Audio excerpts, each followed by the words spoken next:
Hey. Okay, so we watched Macy's lesson, which was over science and social studies. Yep. I also came in and watched her reading lesson. That was also very strong, which is something that she's confident in, so that was really fun. Macy, what are some things that you feel went really good, in your opinion? I think, in my opinion, they were really engaged in this lesson, which is something I usually struggle with for science and social studies, so science in this case. But they were super engaged. I pulled a lot of vocab and just was able to connect to different parts of what we've learned, not just in science, but other subjects. And so I thought that was really good. And just making it personal, calling on them, all of that. I think you did. I really liked the vocab. That was super cool. You literally taught them the definition of explore as they were literally exploring, which was so nice because at such a young foundational age, they need that connection to real life. Another good thing that you did is you had an intro. You introduced magnets yesterday, and then you showed them a video to get them prepped, and then today you went into it fully, which is really good. You're pulling on their memory. You made an emphasis on your strong friends' behavior. So whether they were quiet, you were I love how blank is being so quiet. That was really strong because other friends realized they're oh, I'm not sitting like that. And then they fix themselves. So they need a strong example, and you called on that friend, which is really cool. What are some things that you think you could work on? I think I just want to try and make every lesson like this. They really enjoyed it. They did really good, especially today was a crazy day. So for them to be engaged, knowing that it was a different day, they did really well. And so just trying to figure out how to make every lesson engaging like that, hands-on, and where they just get time to, I don't know, be with partners, because that's what they love to do, is talk with each other. And so at least they get talk about something that's meaningful.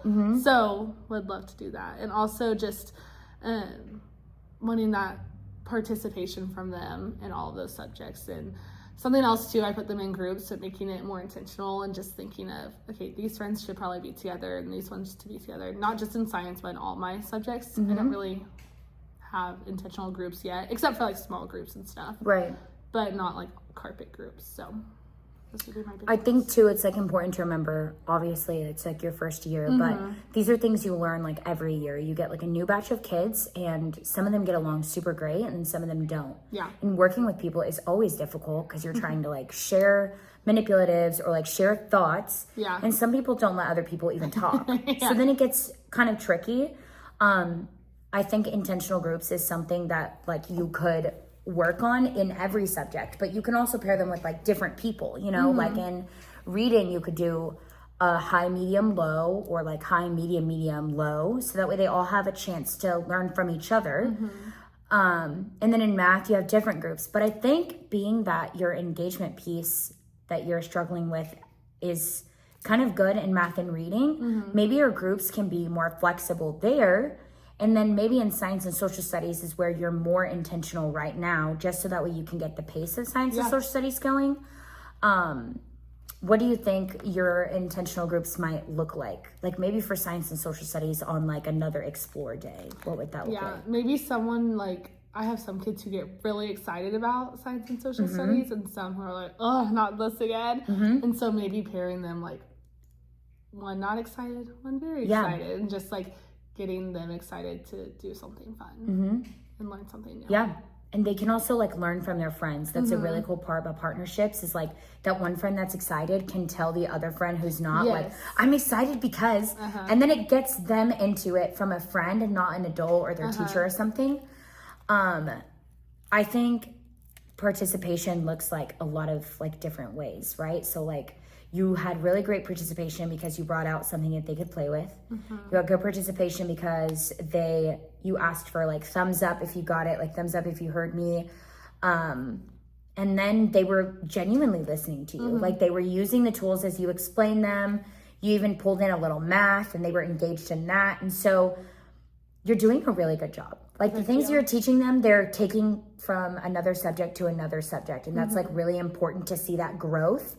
And they learn to see math and science and all of that in every way possible, right? So you have magnet tiles, right? And you get to play with magnets. So then in the morning, you're going to be like, yeah, remember we learned how magnets work. And you can pull on that memory like you did with your hook and your intro and your connections and stuff to other subjects. And that would be like really cool. Awesome. Thank you. Yeah, of course.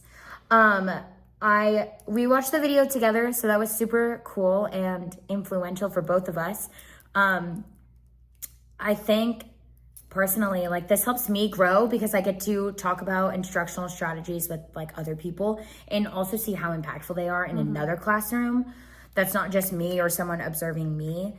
So we are gonna go into stage 2 next, which goes deeper into all of this. But right now, we have our goal of engagement, and we've been discussing that and ways to do that, and you hit on a lot of key points. So just to go over this, we hit our vocab at the beginning. You made connections to other subjects. You had a really good connection to past days, so they're able to pull on their memory.